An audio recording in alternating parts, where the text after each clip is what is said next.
પ્રણામ દર્શક મિત્રો, હું સુધીર શાંતિલાલ રાવલ VTVમાં આપનું સ્વાગત છે.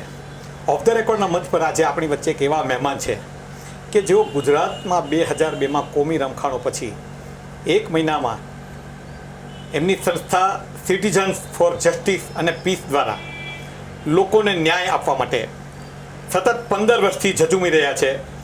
એવા આ સંસ્થાના તેજ તર્રાર મહિલા તિસ્તા છેતરવાડ આજે આપણી વચ્ચે છે. તિસ્તાજી, ઓફ ધ રેકોર્ડમાં આપનું ખૂબ ખૂબ સ્વાગત છે. નમસ્કાર. તિસ્તાજી, આપ લોકોને ન્યાય આપવા માટે, ખાસ કરીને કોમી રમખાણો પછી ગુજરાતમાં જે કાંઈ બન્યું, આપ અદાલતની અંદર ઝઝૂમી રહ્યા છો, ન્યાય મેળવવા માટે, લોકો માટે કામ કરે છો. તાજેતરમાં જ અત્યારે જે ગુલબર્ગ સોસાયટીના હત્યાકાંડ માટે જે ચુકાદો આવ્યો એના વિશે આપનું શું મંતવ્ય છે કે એનાથી વાત શરૂ કરીએ આપણે. અંગ્રેજીમાં એક કહાવત છે કે is the glass half empty or is the glass half full. કોઈક વખત આપણે વિચાર કરીએ તો લાગે કે સફળતા મળી છે, કોઈક વખત આપણે વિચાર કરીએ તો લાગે कि आगे પણ राह बहुत लंबी है. So it's a mixed reaction. बहुत सारी हमें सफलता मिली है, 24 लोगों को सज़ा मिली है. हमको गुजरात के पूरे दंगों को लेकर अगर हम केसेस देखें तो कौन से केसेस में भारत हिंदुस्तान में इस तरह के सज़ा मिली और उसका कारण क्या है. कई चीज़ें नहीं हुई, 36 लोग छूट गए, कॉन्स्पिरेसी जज ने मानी नहीं मानी, वो जजमेंट देखने के बाद हम उसका पूरा स्टडी करके आगे के कदम उठाएंगे. मगर गुजरात 2002 को लेकर केस करने की इतनी ज़रूरत क्यों पड़ी, वो 92-93 बम्बई ने हमको एक सबक सिखाया था. शुरुआत हमने सिर्फ गुजरात से नहीं की जो लोगों को लगता है.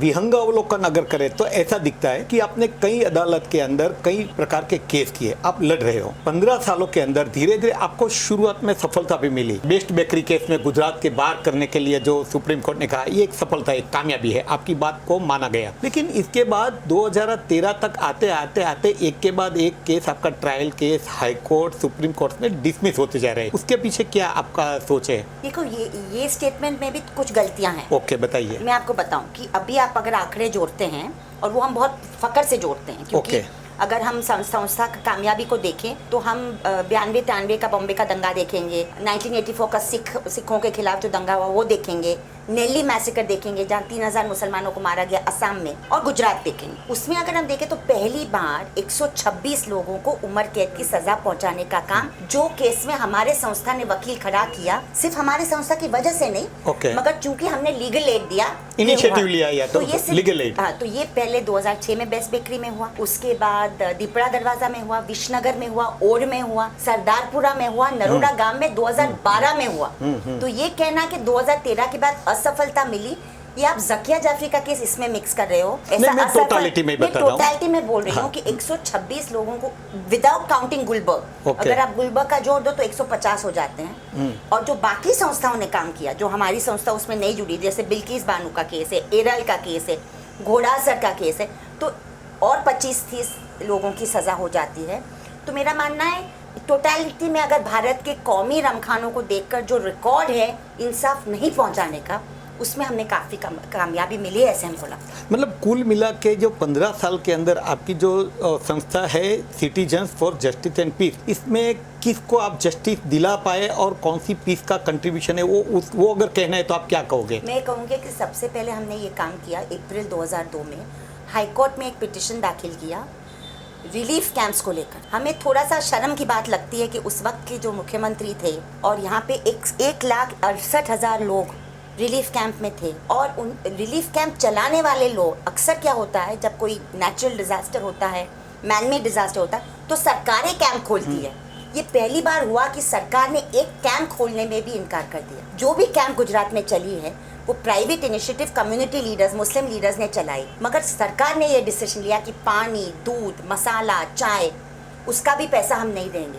तो सबसे पहला पिटिशन हमारा हाई कोर्ट में PIL था, SP Chinoy senior advocate Bombay से आए, और वो मान नहीं रहे थे जब मैंने उनको भेजा ये आर्ग्यूमेंट करने के लिए on behalf of the relief camps कि सरकार से ये पैसा दिलाओ क्योंकि article 21 and article 14 have been violated. 5 घंटा उनको दलील करनी पड़ी हाई कोर्ट में, उसके बाद हमें रिजल्ट मिला. ये सबसे पहली कामयाबी थी. उसके बाद कॉम्पनसेशन को लेकर हमने PIL फाइल की, उसमें हमको आधी कामयाबी मिली, आधी नहीं मिली. उसके बाद बेस्ट बेकरी आता है, उसके बाद ओर आता है, आनंद आता है, और कुल मिला के CJP ने 68 केसेस किए हैं यहाँ से लेके सुप्रीम तक. अगर मुझे आप 1 मिनट और दे तो मैं आपको बता बिल्कुल, आप दूं बताइए। कि अनुभव ये है कि इस तरह के केसेस में कामयाबी तब मिलती है जब बड़े उच्च न्यायालय निगरानी लगे लोअर कोर्ट पे, चाहे वो महाराष्ट्र हो, गुजरात हो, पंजाब हो, कश्मीर हो। विटनेस को हॉस्टाइल करने में प्रोसिक्यूशन का भी हाथ होता है, पुलिस का भी हाथ होता है, ये रिकॉर्ड है, चाहे वो दहेज का केस हो या कौमी दंगों का केस हो। तो अगर आपको विटनेस को मजबूत करना है तो विटनेस को प्रोटेक्शन देना है, इंडिपेंडेंट इन्वेस्टिगेशन करवाना है और लीगल एड भी दिलाना है। ये 3-4 चीज़ें इसलिए हुई, इसीलिए मैं मानती हूँ ये सफलता मिली। मगर ये बहुत पेनफुल भी रहा, हमारे ऊपर हमले भी हुए और हमें काफ़ी सहना भी पड़ा। आपका सुप्रीम कोर्ट के प्रति आस्था क्या है, ये बताइए। सुप्रीम कोर्ट के प्रति आस्था आज भी वही है जो हमारे 2002 में भी। मैं इसलिए पूछ रहा हूँ, इतना बड़ा अगर समाज में हलचल होता है, हमारे मानने से एग्जीक्यूटिव फेलियर था 2002, when the state government from 27th February right up to 6th May when KPS Gill was brought by Vajpayee. KPS Gill साहब को शायद 5 या 6 मई को बुलाया गया था क्योंकि लॉ एंड ऑर्डर कंट्रोल नहीं हो पा रहा। ये केंद्रीय सरकार का मानना था। नहीं मतलब मैं बात बता रही, ऐतिहासिक बात है क्योंकि ये 3 दिन 4 दिन का मामला नहीं था। KPS Gill को इसलिए भेजा गया क्योंकि कुछ ना कुछ यहाँ पे गड़बड़ मई महीने तक चल रही थी और इसीलिए KPS गिल को भेजा गया। तो अगर इस तरह ऐसा दौर चल रहा था गुजरात में, एग्जीक्यूटिव फेलियर था to control the law and order, तो मैं मानती हूँ लोगों की आस्था सिस्टम में बना रखने के लिए कोर्ट को आगे आना पड़ता है। That is the role of the judiciary. मैं इसलिए पूछ रहा हूँ कि सुप्रीम कोर्ट में आपने एश्योरेंस दिया था, उसके बावजूद आप जिनीवा की ह्यूमन राइट्स हाई कमिश्नर के पास आपने अप्रोच किया था, तो उसका फिर क्या कारण, उसको कैसे देखा जाए? हुआ उसका क्रोनोलॉजी में बताऊं कि हमारा SIT का जब इन्वेस्टिगेशन चल रहा था और मैं UN के भी 2-3 कमेटी पे हूँ, जैसे CEDAW की कमेटी है जो महिलाओं के प्रति जब वायलेंस होता है वो रिपोर्ट मांगती रहे। तो वो CEDAW की कमेटी में उन्होंने रिपोर्ट मांगा था कि यहाँ पे जो केसेस हो रहे हैं सिर्फ गुजरात के नहीं बाकी भी, आप उसका रिपोर्ट दीजिए। तो हमने रिपोर्ट दाखिल किया था। उसको सिलेक्टिवली, मैं नाम भी ले सकती हूँ मगर वरिष्ठ वकील है, अभी दिल्ली में बैठे हैं, नहीं, आपके अहमदाबाद से भेजा है नई सरकार ने, मगर नाम बोलना मैं नहीं चाहती हूँ, व्यक्तिगत मामला नहीं है। उन्होंने जानबूझ के वो बात उठा के बोला मामला विटनेस प्रोटेक्शन का, हमने सिर्फ कॉपी भेजा था जिनीवा तक जब SM वोरा हमारे एडवोकेट पे हमला और धमकी आई थी, सिर्फ कॉपी हमने। और आज भी मैं मानती हूँ कि हमारा अधिकार है कि अगर हम SIT को वो एक लेटर भेजते हैं तो आज अगर हम एक इंटरनेशनल बॉडी जो विटनेस प्रोटेक्शन के मामले में निगरानी रखना चाहती है उसको कॉपी भेजने में कोई कानूनी दुरुपयोग हमने नहीं किया।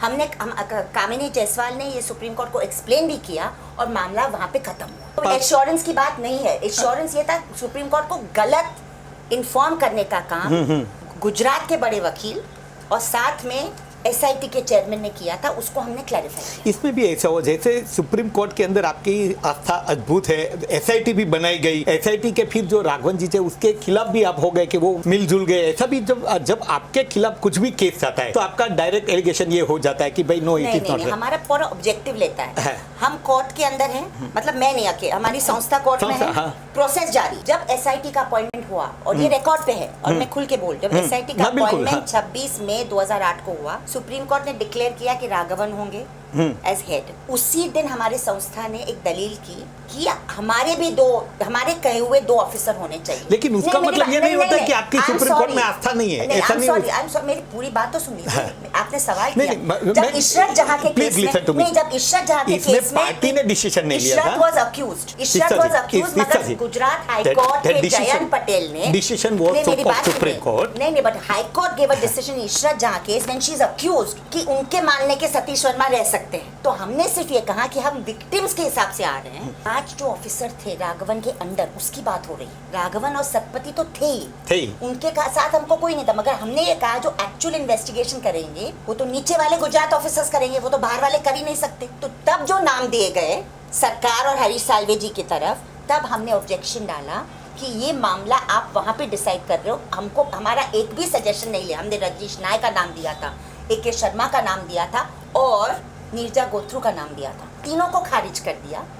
तो ये रिकॉर्ड की बात है। फिर भी हम सिस्टम में चल रहे हैं, क्रिटिसिज्म करते हुए हम आगे बढ़ेंगे, मगर क्रिटिसिज्म करना बंद करेंगे ये हमारा अधिकार नहीं, आपका अधिकार है और अधिकार को आपको बिल्कुल यूटिलाइज करना चाहिए। अगर गुजरात हाई कोर्ट में इशरत जहां के कहे हुए ऑफिसर को रख सकती है सीट हाँ। तो हम क्यों नहीं एज विक्टिम्स मांग सकते हैं कि हमारा ऑफिसर है? कुछ आपके जैसे हथकंडे कहते हैं, लेकिन मैं आपको बोलता हूँ वर्किंग स्टाइल की बात करता हूँ। आप इतने न्याय के प्रतिबद्ध है, आपकी संस्था का मिशन भी एक न्याय दिलाना है, तो आपकी कुछ स्टाइल, आपकी कुछ नीति रीति, आपकी कुछ टेक्निक ऐसी रही है कि जो कंट्रोवर्शियल रही है। मैं आपको एग्जांपल देता हूँ, मेरे पास सब है और वो ओपन फैक्ट्स है। लेकिन जैसे मान लो ये अपना रईस खान का बात हुआ, वो आपका ही कलीग था, उसने जाके एफिडेविट किया कि आपने कैसे कैसे जो साक्षी को पर ये किया, वो काफी कुछ हुआ, तो वो कैसे हुआ? रईस खान 2002 के जून जुलाई में ज्वाइन हुआ संस्था को, और 2008 के 18 जनवरी को उसको निकाला गया। आप जरा डेट का थोड़ा सा ध्यान रखिए, आप जर्नलिस्ट मैं हैं। बिल्कुल मैं ध्यान रखूंगा। हाँ। उनको क्यों निकाला गया 2008 के जनवरी में? क्योंकि हमें विटनेस के जरिए कंप्लेंट मिले कि वो उनको बुला के गलत गलत काम करने की कोशिश कर रहा था, और हमें ये भी खबर मिली कि एक दो वीएचपी के लोग थे जिसके साथ वो संपर्क बढ़ाने की कोशिश में था। 18 जनवरी 2008, ठीक है। तो हमारी संस्था ने डिसीजन लिया कि ये आदमी को निकाला जाना चाहिए, ठीक है। उनको निकाला गया संस्था से। वो तो एक संस्था का अधिकार है कि कोई मिसबिहेव बिल्कुल, कर रहा है, बिल्कुल, ठीक है। बिल्कुल, हाँ। अच्छा, अभी उनकी कार्रवाई कब शुरू होती है? जनवरी जाता है, फरवरी जाता है, मार्च, अप्रैल, मई, जून, जुलाई, अगस्त, सितंबर, अक्टूबर, नवंबर, दिसंबर, जन, फेब, मार्च, पूरा साल 9 निकल जाता है, 10 निकल जाता है, और 10 की सितंबर, मतलब कितना? 2 साल 10 महीने के बाद उसकी कार्रवाई तब शुरू होती है जब जकिया जाफरी के केस को लेकर हमने सुप्रीम कोर्ट में कहा कि फोन कॉल रिकॉर्ड्स भी ऐसे हैं जो चीफ मिनिस्टर तक पहुंचते हैं। तो हमारा मानना है कि पूरे उसके बाद उन्होंने एसआईटी में 3 जगह एफिडेविट की, नानावटी कमीशन में की, मैं आपको बताती हूँ, सरदारपुरा में की, नानावटी में की, गुलबर्ग में की, नरोडा पार्क। तो he was forum shopping, forum hopping, और उनका बैकिंग भी था। Without banking he can not do it, ठीक है, उनका अधिकार है। हमने हर जगह उनका जवाब दिया। सरदारपुरा का जजमेंट आया, सरदारपुरा ने उनको दोषी ठहराया। सवाल ये है कि ये आदमी 2 साल 10 महीना खामोश क्यों था? अगर उनको इतना सब कहना था, why did he not start speaking before SIT was appointed? Why did he not start speaking before the Zakia Jafri case took off? It is only when powerful accused in this state of Gujarat, including the former chief minister, felt कि शायद मामला ज्यादा बढ़ रहा है।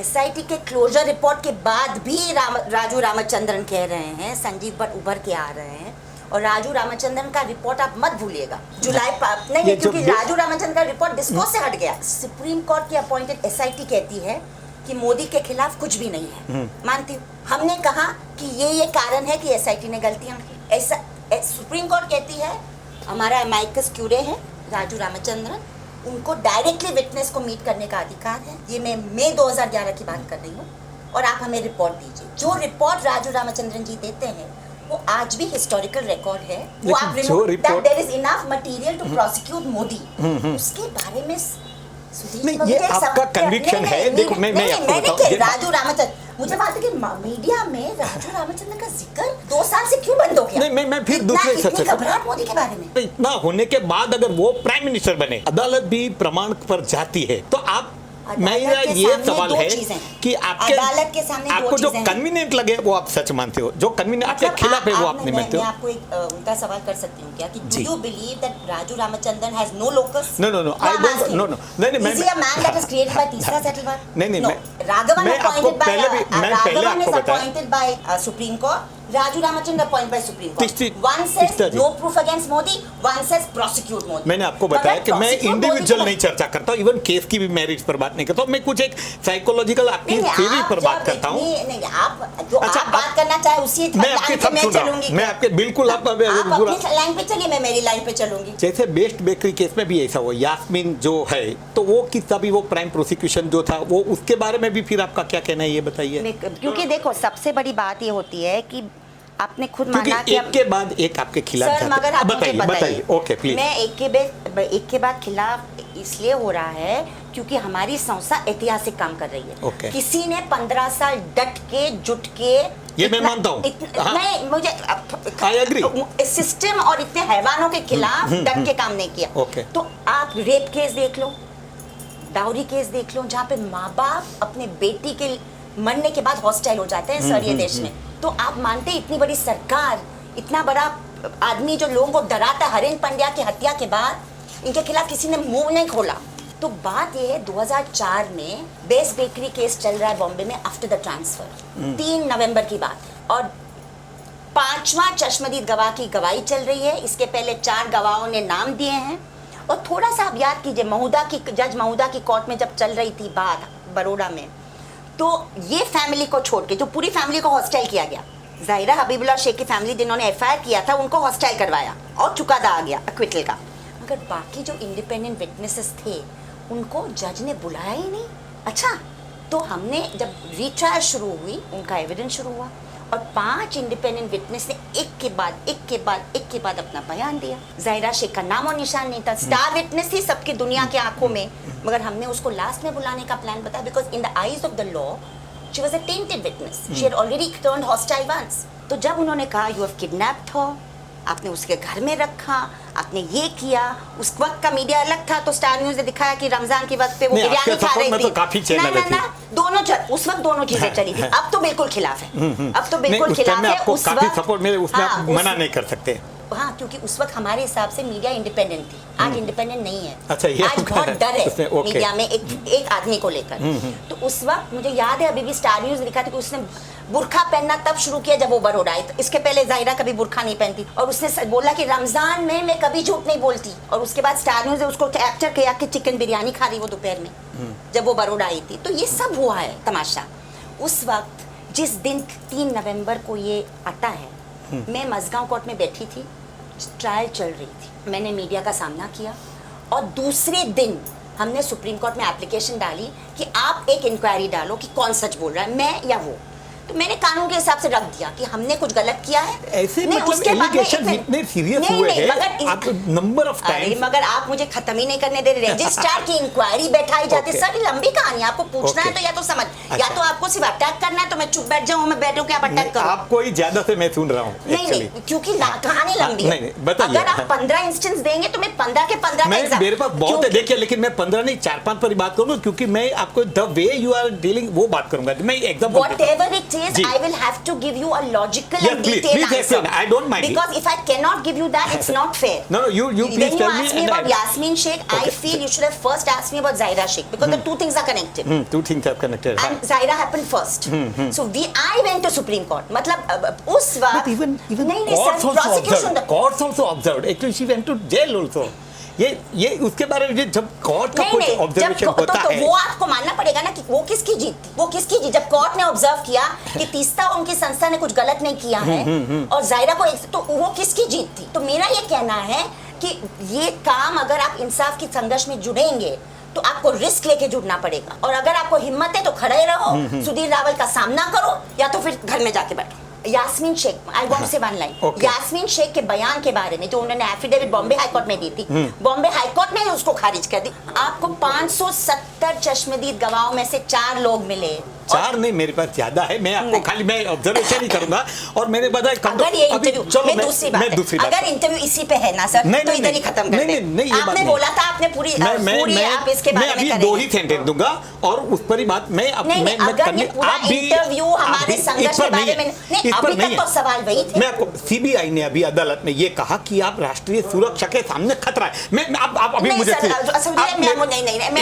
Honestly speaking, मैंने इसलिए नहीं बताइए, आपको किसी भी तरह के इंटरव्यू को काट-छाट में डालना है। If the whole interview was only about this, then I take back my commitment. आप मेरी बात सुनिए। अच्छा, मैंने आपका सुना, आप मेरी बात सुनिए। मैं किस सब्जेक्ट पर आना चाहता हूँ, आप बिल्कुल समझे। आपको भी लगेगा मेरा भी टाइम हो गया, आधा घंटा हो गया है। मैं आपको बताऊं, मैं ये कहता हूँ कि अगर आप कैसे काट-छाट के डालेंगे मुझे पता है। आपको ये मेरे केस पे रख देता हूं। देखो, नहीं, वैसे तो मैं एक्सेप्ट करने का है। Questions are only about this, then I'm not interested. काफी बातें आप पर एलिगेशन काफी है। मैं आपकी पद्धति, मैं ये छोड़ देता हूं। मैं अभी You can't afford to. I'm sorry if I'm not interested. What will you do? अभी मेरी बात सुनिए। अगर ये इंटरव्यू सिर्फ इस पे है, नहीं, मैं आपको कह रही हूँ, आप मुझे राजू रामचंद्रन की रिपोर्ट के बारे में और नरेंद्र मोदी का रवैया जो 2002 के बारे में, मेरा तो ठीक है, तो मुझे सवाल अच्छा, नहीं करना एक लाइन मेरी सुनो क्या प्लीज, एक लाइन इसको छोड़ दिया मैं। आप पर जितने भी कंट्रोवर्सी छोड़ दीजिए। Interview is only about the allegations against me, I don't want to do it. पर मेरा टाइम हो गया सर। अभी हम 10 मिनट बात करेंगे, ठीक है। मैं आपको कमिटमेंट करता हूं। मैं सवाल देखती हूं। मैं आपका, देखो, मैं बहुत सिंसियरली और रिस्पॉन्सिबली पूछ रहा हूँ। आप please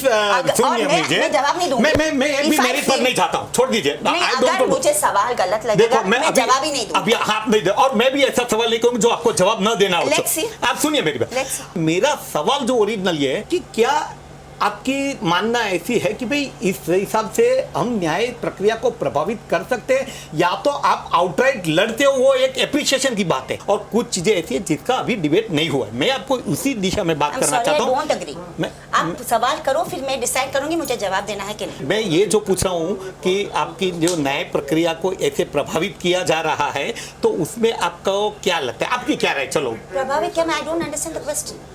I'm trying to explain a process to you, Okay. and you are only interested in waking up allegations. I don't think this is a fair interview.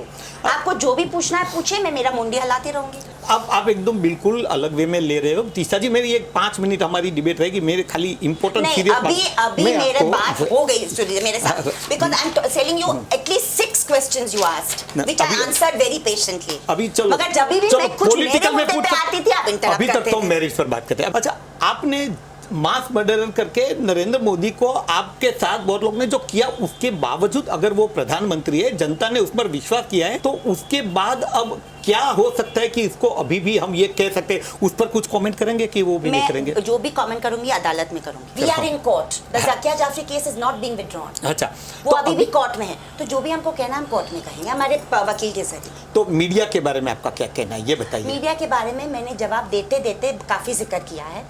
आप बहुत एक्सपीरियंस्ड वरिष्ठ पत्रकार है, आप जो समझना है समझ. नहीं, मैं आपका रिस्पेक्ट करता हूँ, और मैं इसी एक बार मैं अच्छा, आपकी जो मैगजीन है कॉम्बैट, जो कम्युनलिज्म के ऊपर जो आप चला रहे हो, उसका फाइनल मिशन क्या है? वो तो इससे रिलेटेड नहीं है। जो शुरुआत में थी वो आज भी है जी, कि कम्युनलिज्म, फिरका परस्ती के खिलाफ डट के लड़ना, डेमोक्रेसी को डीपन करना, मेजॉरिटी और माइनॉरिटी कम्युनलिज्म को लड़ना, और राष्ट्रीय स्वयंसेवक संघ और जमाते इस्लामी को एक ही हम ठहराते हैं. ओके, वो दोनों के एक ही कहते हैं। ठहराते हैं क्योंकि वो संविधान के खिलाफ है. आज देश में कम्युनलिज्म की क्या परिस्थिति है? मतलब में एक्सट्रीमिस्ट लोग, अगर ये देश में आज राष्ट्रीय स्वयंसेवक संघ की सरकार है, तो आप समझ सकते हैं कि परिस्थिति क्या है. और भी आगे आपको लंबी मंजिल तय करनी है, कुछ ऐसे इश्यू है जो और भी आपके एजेंडा में है? बुनियादी स्तर पे हमने काफी सफलता जो क्रिमिनल जस्टिस सिस्टम को रिएक्टिवेट करने में हमें हासिल पाई है.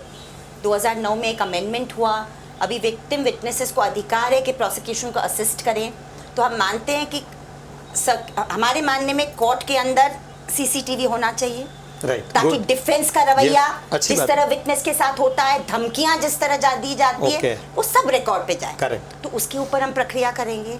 विटनेस प्रोटेक्शन पे हम इंस्टीट्यूशनली बात करेंगे. बढ़िया. इंडिपेंडेंट प्रोसिक्यूशन और इंडिपेंडेंट इन्वेस्टिगेशन पे हमारी संस्था लड़ती है. तो जुडिशियल रिफॉर्म्स के बारे में आपकी कुछ ज्यादा सोच? मगर आज तो हमारे देश में ये परिस्थिति है कि सरकार और जुडिशरी में के बीच में टकराव चल रहा है. एनक्रोचमेंट ऑफ पावर भी होता है. नहीं, I think that the government is determined not to appoint enough जजेस. तो ये जो टकराव चल रहा है, तो उसमें जब तक वो टकराव नहीं सुलझेगा, तब तक रिफॉर्म कैसे होगा? We have to have a situation where the executive wants reform. और जुडिशियल रिफॉर्म्स में क्या होना चाहिए? बस लास्ट क्वेश्चन मेरा ये कि जुडिशियल रिफॉर्म्स में वही होना चाहिए जो इलेक्टोरल रिफॉर्म्स में होना चाहिए पहले, कि इलेक्शन पैसे के तहत ना लड़े जाएं. जो 5,000 करोड़ खर्चे हुए लास्ट इलेक्शन में, या बिहार इलेक्शन में इतना पैसा खर्चा होता है, और पार्टी दोनों कहती है, भारतीय जनता पार्टी और कांग्रेस, के हमारे पैसे ऊपर मत देखो. ये बहुत गलत है जमहूरियत के लिए. आप और हम तो कभी लड़ नहीं पाएंगे इलेक्शन. तिस्ता जी, बहुत बहुत धन्यवाद. आपने अच्छी बात है कि આ હતા તિસ્તા સેતલવાડ. આવતા સપ્તાહે આપણે ફરી મળીશું એક નવા મહેમાન સાથે. ત્યાં સુધી જોતા રહો VTV.